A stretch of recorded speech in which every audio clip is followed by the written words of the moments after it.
នេះគឺខ្ញុំមានបេសកកម្មមួយដែលរមីពណ៌3តងហ្នឹងហើយបងបន្តគ្នាដំបូងនេះយើងមកជីកម៉ងសានសុករមើលសិនអត់ដល់តែមានអត់ទេសំខាន់ណាស់ឃ្លានចំពេលម៉ោងទៅចិត្តបិទទៀតដល់កន្លែងមីហើយដល់រមើលទាំងអស់គ្នាhere in do me អត់មានសេរីចម្លើយក៏អត់មានទេឥឡូវយើងទៅហកន្លែងសេមួយទៀតលក់វិញនៅឥណ្ឌូនេស៊ីដែរហ្នឹងបងហើយគេចេញគេចាប់ចាំបោអីចឹងហ៎ចាសុកឃ្លានមិនងើបពីដេកមកឃ្លានទេមកពីចានេះគាត់ជិះឥណ្ឌូនេស៊ីហើយគាត់យកមីបៃតងទៅអួតយើងឥឡូវដល់តឥឡូវមកមើលនៅលក្ខីខាងសុកម្ដង Let's go ចឹងដើម្បីសោថែមគឺយើងដើរទៅរកមីហ្មងគុំរវល់មើលអីផ្សេងឥឡូវ let's see ឥណ្ឌូមីមានតែមួយជួរនេះទេសរុបមកគឺអត់មានទៀតហើយ last location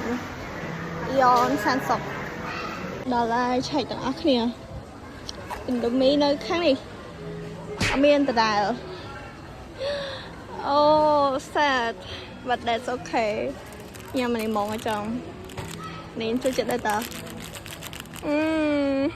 final គឺអត់មានញ៉ាំនេះតឈ្ងុយហ่ะតោះញ៉ាំទាំងអស់គ្នាគឺមិនមានតែសាច់កណាគឺមានតែក្រៀមទេរក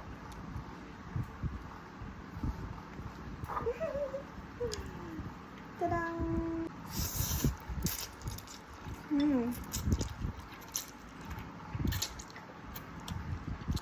តែចង់ញ៉ាំហាលល្មមមិនបែបដាក់តែហេព្រោះជិះគឺហាលតិចស្រាប់ល្មមអញ្ចឹង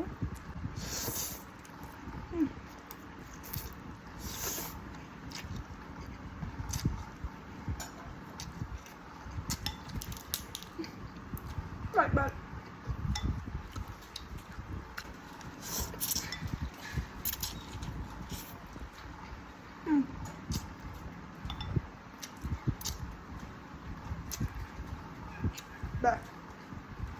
ចង់ញ៉ាំអាចទៅទិញញ៉ាំតោះនេះបានឲ្យទៅចង់និយាយចង់ក្រោយថាយកមកតែមកក៏ចាំមកលក់ឲ្យខ្ញុំក៏បានដែរចង់ញ៉ាំខ្លាំងហ្មងអីទៅពេល